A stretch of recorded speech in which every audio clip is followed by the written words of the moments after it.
आपका first question. nx number of element in x, x एक set है, उसके अंदर कितने एलिमेंट हैं? 17 एलिमेंट हैं। और y एलिमेंट के अंदर, y सेट के अंदर 23 एलिमेंट हैं, और उनकी यूनियन में कितने हैं? 38। तो इंटरसेक्शन में आप पता कीजिए कितने हैं। अगर मैं इसको वेन डायग्राम से आपको बना के दिखाऊं तो क्या कहना चाह रहा है ये कह रहा है कि इस साइड, इस टाइप में कोई यूनिवर्सल सेट है, ये आपका A है, सॉरी X है, ये X है, ये आपका Y है, यूनिवर्सल। यूनियन में कितने हैं? 38 हैं। X में कितने हैं? 17, Y में 23। तो आपसे क्या पूछा गया कि कॉमन पार्ट कितना है, क्योंकि कुछ एलिमेंट तो कॉमन भी होंगे इसमें। तो देखते हैं क्या आएगा। तो सिर्फ ये आपसे पूछा गया है, ठीक है। तो देखते हैं, फार्मूला था आपका एक, वी नो दैट, इसके लिए मैंने लिखवाया था अभी, number of element in x union y, x union y में कितने होंगे?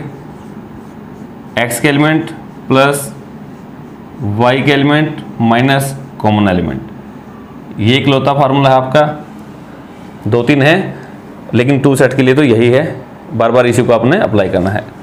Number of element in x union y कितने थे? 38 इक्वल टू x में 17 प्लस y में 23 minus x intersection y। Now 38, 17 plus 23 40 minus x intersection y। Now 38 minus 40, ये इधर आगे माइनस का हो जाएगा, और इसको लिखना है आगे n भी लिखना है। n मतलब नंबर ऑफ एलिमेंट, सिर्फ एलिमेंटों की संख्या की बात हो रही है यहाँ पर। 38 में से 40 गया तो माइनस का 2 is equal to minus and x intersection y। Minus से माइनस कैंसिल, तो क्या बच गया? x इंटरसेक्शन y के अंदर कितने एलिमेंट हैं? 2। इसका मतलब क्या हुआ कि यहाँ पर 2 एलिमेंट ऐसे थे, दोनों सेटों में कॉमन है। तो इस फार्मूले से आपका सब कुछ निकल आएगा। इस क्वेश्चन में आपको क्या दिया गया? थर्ड क्वेश्चन में 400 लोग हैं एक ग्रुप में, उनमें से कुछ लोग हिंदी बोलते हैं, कुछ इंग्लिश बोलते हैं, और कुछ लोग उनमें से दोनों भाषाएं जानते हैं। तो आपको पता करना है कि कितने लोग हैं जो दोनों लैंग्वेज बोल सकते हैं। तो यहाँ पर देखिए, let E be the set of those people who speak English. तो हम सेट को कुछ भी नाम दे सकते थे, तो मैंने ई फॉर इंग्लिश दे दिया और एच फॉर हिंदी, ताकि आपको आसानी से समझ में आ जाए। इंग्लिश बोलने वाले लोगों को ई नाम दे दिया, हिंदी वालों को एच। तो आपको दिया गया है क्वेश्चन में इंग्लिश बोलने वाले कितने हैं, number of people who speak English, तो मैंने उसको सेट के रूप में लिख दिया, and number of element in E मतलब इंग्लिश वाले सेट में तो कितने थे? 200। हिंदी वाले में कितना दे रखा है? 250। और उसमें दे रखा है ग्रुप में कितने लोग थे? 400। तो ग्रुप में मतलब सारे के सारे तो क्या था? यूनियन, एच यूनियन ई। और आपसे पूछा गया था इंटरसेक्शन। तो नाउ जो आपको फार्मूला याद है, वी नो दैट, फार्मूला लिख दीजिए आपको, एच यूनियन ई जो आपको लिखवाया गया था। बस एक्स वाई या ए बी एच ई कोई फर्क नहीं पड़ने वाला इसका। तो एच के सभी एलिमेंट प्लस ई के सभी element minus H intersection E, ये बनेगा आपका। यूनियन में कितने हैं? 400 इज इक्वल टू, हिंदी में कितने थे? 250। ये आपको सब कुछ दे रखा है। इंग्लिश में 200 माइनस इंटरसेक्शन। तो अब देखिए क्या आएगा, 400, 200 प्लस 250 कितना हो गया? 450 माइनस एच इंटरसेक्शन ई। ये 400 है, ये 450 है, इधर आके इसमें से घट जाएगा, 400 में से 450 जाएगा तो कितना बच जाएगा? माइनस का 50, माइनस यहाँ था एच इंटरसेक्शन ई, माइनस से माइनस कैंसिल, तो क्या बच गया? H intersection E. एच और ई में कितने एलिमेंट कॉमन है? 50। तो इसका मतलब 50 लोग ऐसे थे जो हिंदी और इंग्लिश दोनों लैंग्वेज बोल सकते थे। आपको जस्ट इस फार्मूले में रखना है। और आपको 6th क्वेश्चन, यहाँ आपको 70 पीपल्स का ग्रुप दे रखा है। इनमें से कुछ लोग तो कॉफ़ी पसंद करते हैं, कुछ चाय पसंद करते हैं, टी पसंद करते हैं, कुछ कॉफ़ी पसंद करते हैं, और कुछ लोग इनमें से दोनों पसंद करते हैं, वो पता आपको करना है। तो क्या रहेगा इसके लिए, let C be the set of peoples who like coffee. तो मैंने सी फॉर कॉफ़ी तो इसलिए इस सेट का नाम सी रख दिया, और टी फॉर टी तो इसलिए टी रख दिया।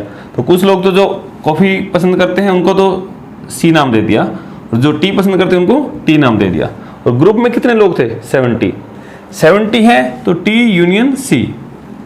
यहाँ इसने दे रखा है कि एटलीस्ट वन टी या कॉफ़ी में से एटलीस्ट वन को तो सभी लोग पसंद करते हैं।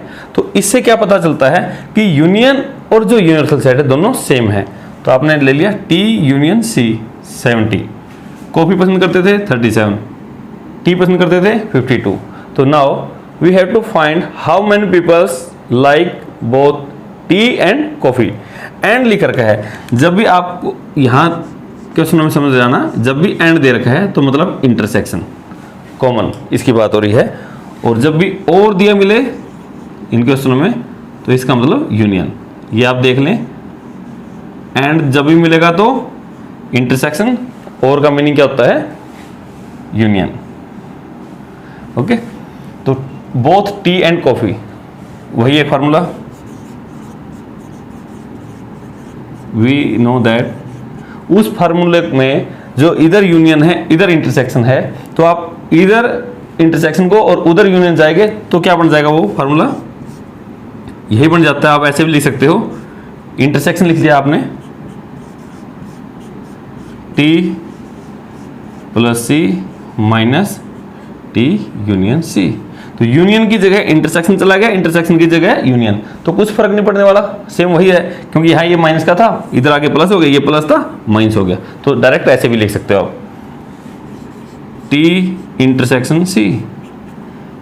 टी कितने पसंद करते थे, 52, प्लस कॉफ़ी कितने करते थे, 37, माइनस यूनियन टोटल कितने थे, 70। तो आप देखिए टी इंटरसेक्शन सी, इन दोनों को ऐड कर लीजिए, 89 माइनस 70 कितना आ गया, 19। तो टी इंटरसेक्शन सी आपका कितना आ गया, 19। इसका मतलब 19 लोग आपके ऐसे थे जो दोनों को पसंद करते थे।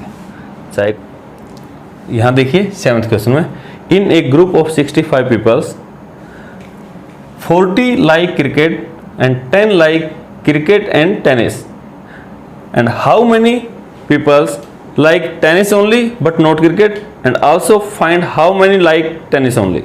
So now for this let's see with the set of those people who like cricket and T with the set of those people who like tennis. Cricket वाले को सी नाम दे दिया, टेनिस वाले को टी नाम दे दिया, और साथ के साथ आपको सिर्फ क्रिकेट वाले कितने देर के थे, क्रिकेट पसंद करने वाले 40। बोथ का मतलब होता है इंटरसेक्शन, दोनों को पसंद करने वाले थे 10, और ग्रुप में कितने थे 65, मतलब यूनियन में 65। तो आपका जो फार्मूला था उसमें से 3 टर्म तो ये हैं और तीनों की वैल्यू दे रखी है, तो 4th तो निकल जाएगी। तो वो रखें, we know that number of element in T union C is equal to number of element in T plus C, common वाला पार्ट आपका घट जाता है, टी इंटरसेक्शन सी। तो रखो इसमें 65, टी में कितना है आपको फाइंड आउट करना है, सी 40 आपको गिवन है, और इंटरसेक्शन मतलब दोनों में जो था 10 है। 65, ये 40 माइनस 10 कितना हो गया 30, और 30 इस तरफ आगे माइनस का 30 एन टी। तो this implies n T, T में कितने 65 माइनस 30 35। इसका मतलब टेनिस पसंद करने वाले कितने हैं 35। और अब आपसे क्या पूछा गया है, ये आपको इंपॉर्टेंट है, ये समझना है। T only not cricket, tennis only. मान लो वेन डायग्राम में ये आपका सेट है टी और ये आपका है सी। टी ओनली का मतलब है सिर्फ टेनिस, क्रिकेट नहीं। तो क्रिकेट के साथ जो भी इसका पार्ट कॉमन है उसको छोड़ दो, तो सिर्फ ये पार्ट आ गया आपका। ये सिर्फ ये पार्ट पूछा इसने जो मैंने अभी डार्क किया है। इसका मतलब क्या हो गया,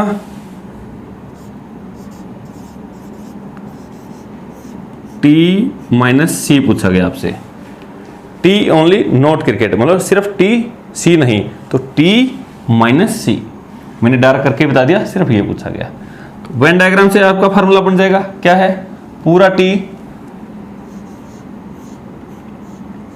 माइनस पूरे टी में से अब ये कॉमन वाला पार्ट हटा दो। ये मैंने पहले नोट भी कराया था और वेन डायग्राम से भी आपका बन गया। तो टी इंटरसेक्शन सी। टेनिस अभी हमने फाइंड आउट किया था 35 माइनस कॉमन 8th क्वेश्चन। यहाँ आपको कुछ लोग देखें जो फ्रेंच बोलते हैं, कुछ स्पेनिश बोलते हैं और कुछ हैं जो दोनों लैंग्वेज बोलते हैं। तो ये पूछ रहा है कि कितने लोग हैं जो टोटल थे। F with a set of those peoples who speak French, जो फ्रेंच बोलते थे उसको F नाम दे दिया, जो स्पेनिश बोलते थे उसको S नाम दे दिया।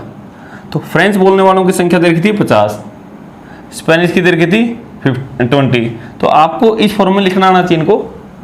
S मतलब स्पेनिश वाले थे, N का मतलब नंबर ऑफ एलिमेंट कितने थे 20, और उसने दे रखा था कि 10 speak both the language. Both का मतलब होता है कॉमन, दोनों के। बोथ मतलब दोनों, दोनों मतलब इंटरसेक्शन। जो बोथ दे रखा था तो उस पार्ट में कौन सा लेना है, इंटरसेक्शन। और पूछा क्या था कि how many peoples speak at least one language. At least one मतलब यूनियन, कम से कम एक। एटलीस्ट वन में क्या है, सारे के सारे लेने हैं, चाहे वो स्पेनिश बोलता हो चाहे वो फ्रेंच बोलता हो। तो ऐसे केस में क्या लेना है आपको, यूनियन। तो यहां पर क्या बन जाएगा फॉर्मूला, वी नो दैट, वही फार्मूला आपका बनेगा F यूनियन S। तो फ्रेंच और स्पेनिश दोनों को ऐड कर दो और जो कॉमन पार्ट था उसको सब्ट्रैक्ट कर दीजिए। तो फ्रेंच के कितने थे 50 प्लस स्पेनिश 20 थे और कॉमन कितने थे 10। 50 और 20 70, 70 माइनस 10 60, तो 60। तो टोटल ग्रुप में कितने लोग थे, 60 थे, चाहे उनमें से कोई फ्रेंच बोलता हो, स्पेनिश या दोनों। तो टोटल लोग वहाँ कितने थे, 60। तो इस टॉपिक से आपके हर कंपटीशन एग्जाम में क्वेश्चन आता है, यहाँ से आप इसको